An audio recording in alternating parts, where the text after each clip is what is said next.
Hi, this is Rob Pism, and I'm training on my tread wall. One thing I would like to talk about today is actually setting with intent. And when I talk about setting, I mean placing the holds on the wall. One thing to know is that there's 40 panels.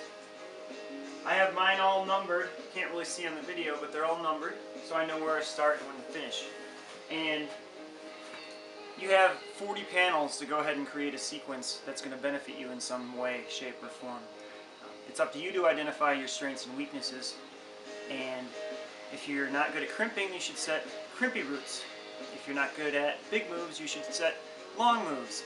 If you're not good at back steps or drop knees, you should set routes that go ahead and do that. In this route, I'm working on this particular route with the yellow and blue tape. It's a straight line. It's every other board, so I'm very systematic about it. I want this to be same distance movement, same type of hold all the way through. I'm going to go with open feet because I'm going to be doing a lot of twisting and reaching on these small crimps because those are the things that I want to work on. We'll see how it goes.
That was fun.